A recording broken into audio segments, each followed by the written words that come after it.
নমস্কার বন্ধুরা, কেমন আছো সবাই? আজকে শুক্রবার, ঘড়িতে এখন ঠিক 6টা নাগাদ বাজে যখন আমি ভিডিওটা করেছিলাম।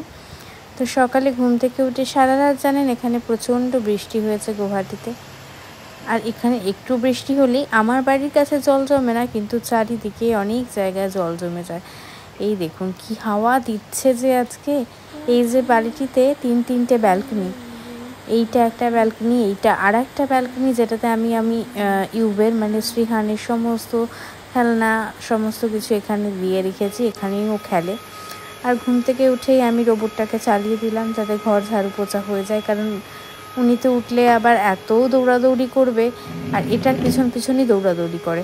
আর তখন কি মুশকিল হয় বলুন তো, ও মানে কোনো কিছু আটকে যায়, ও খেলনা ছুড়ে দেবে, ওটা আটকে যাবে, তখন আমাকে আবার খুলে ওটা বের করতে হবে, তো খুব মুশকিল। এইদিকে দেখুন আর একটা ব্যালকনিতে আমি আপনাদের দেখাতে নিয়ে এলাম। পুরো ব্যালকনিটা আমার এতই ভিজে গেছে যে ওটা বন্ধ রাখা ছাড়া কোনো উপায় নেই। আর এত বৃষ্টি, সারা রাত যখনই আমার ঘুম ভেঙেছে তখনই বৃষ্টি হচ্ছে। আর মানে ফ্যান তো চালাতেই হচ্ছে, মানে একদিন আগে ভীষণ পরিমাণে গরম ছিল, আর এখন গরম তো ছেড়েই দিই, ফ্যান চালাতেও পাচ্ছি না আর কি, এতটাই ঠান্ডা ওয়েদার হয়ে গেছে। যদিও বা এটাই না খুব ভালো, জানেন তো, এত বেশি গরম পড়ে না হলে সহ্য করাটা খুবই টাফ, অনেকটা গরম হয়ে গেলে। এই দেখুন আমি এখন সুরজিত উঠে গেছে, তো দুজনের জন্য একটু বানিয়ে ফেলেছি কফি, আর ওদিকে শ্রীহানকেও খাইয়ে দিয়েছি। উঠে আগে খাইয়ে দিলাম, তার কারণ ভেবেছিলাম যে স্কুলে পাঠাবো কি পাঠাবো না দোনোমনোতে। তারপর ভাবলাম এই যে বৃষ্টি হচ্ছে, সারা রাত বৃষ্টি হয়েছে, এখানে স্কুলে পাঠানো এখন সম্ভব না, কারণ গতকাল শ্রীহান ওর বাবার সাথে স্কুলে যেতে গিয়েছে, আমি আর যাইনি সেদিন দিতে ওকে। ওরা দুজনে মানে যেখানে 10 মিনিটের রাস্তা সেখানে প্রায় 45 মিনিট ধরে রাস্তাতেই ছিল, ওয়েট করছিল বাবা ছেলে মিলে। মানে এত ট্রাফিক, চারিদিকে জল জমেছে, আর জমাতে ট্রাফিকটা সাংঘাতিক হয়ে গেছে। এদিকে কফির সাথে সাথে একটু সুরজিতের জন্য ব্রেকফাস্টও বানিয়ে নিলাম। এটা কি বলুন তো, এটা হচ্ছে ড্রাই ফ্রুটস রোস্ট করে গুঁড়ো করা। এটা শ্রীহানকেও দেই, ওর পাপাকেও দেই, দুজনকেই দেই। তো এত সুন্দর ওয়েদারটা না, আমাদের এই ব্যালকনিটা থেকে ভিউটাও খুব সুন্দর লাগে। ছাদে উঠলে পাহাড়টাও দেখা যায়। এখানে আপনারা অতটা বুঝতে পারবেন না, অনেকটা দূরে, মানে এখান থেকে মানে চেষ্টা করলে ছাদ থেকে উঠলে পাহাড় খুব ভালো মানে মোটামুটি দেখা যায়। তো দেখুন এদিকে কফি টফি খাওয়া হয়ে যাচ্ছে, এরপর ড্যাডিও যাবে অফিসে, আর ওদিকে ছেলেও বায়না শুরু করবেই, এটুকু জানি। চলুন দেখা যাক কি করে আজকে। এই দেখুন সকাল সকাল ড্যাডির থেকে মানে ড্যাডির পকেট থেকে 10 টাকার একটা কয়েন পড়ে গেছে, ওটা ঝাপাত করে তুলে নিয়েছে আগে।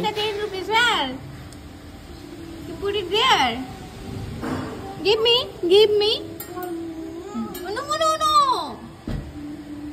No. সকাল সকাল দুষ্টুমি কেন? ড্যাডি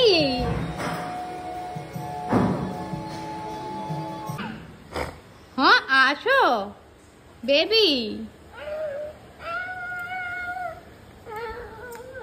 বলে bye bye. Bye bye. Office যাব তো বাবা। Papa, Daddy is going to office. Come. Today we are not going. Say bye bye.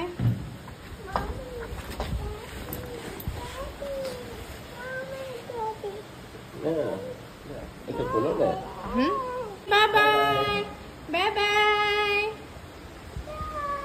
Bye. See you. See you. ও রোজ স্কুলে যায়, তো এই সময় ড্যাডির সাথেই বেরিয়ে আমরা মানে ও যায়, আমরাও মানে ওকে ছাড়তে যাই, তো ও এই জন্য ও যাবে আর কি, এটা বায়নাও। কারণ আজকে তো স্কুলে পাঠাবো না, এত বৃষ্টির মধ্যে অসম্ভব, কোনো বাচ্চাই আসবে না এত বৃষ্টিতে, কারণ সম্ভবই না। আমি এটা বুঝি না কেন স্কুল থেকে ডিক্লেয়ার করে না রেনি ডে। অ্যাকচুয়ালি ওনারাও জানেন কাউকেই মানে কোনো বাচ্চাই আসতে পারবে না এই বৃষ্টিতে। আর এখানে দেখুন সব খেলনাপাতি নিয়ে এবার ছড়িয়ে বসলো উনি, পুরো সমস্ত কিছু নিয়ে ওনার। তো চলুন আমিও ঝপঝপ করে কাজগুলো করে ফেলি, ভাবলাম সকালটা আজকে আপনাদের সাথেও শেয়ার করি, তাই একটু ভিডিও বানালাম। তো দেখা হচ্ছে পরের আরেকটি নতুন ব্লগে। তো বাই বাই সবাইকে।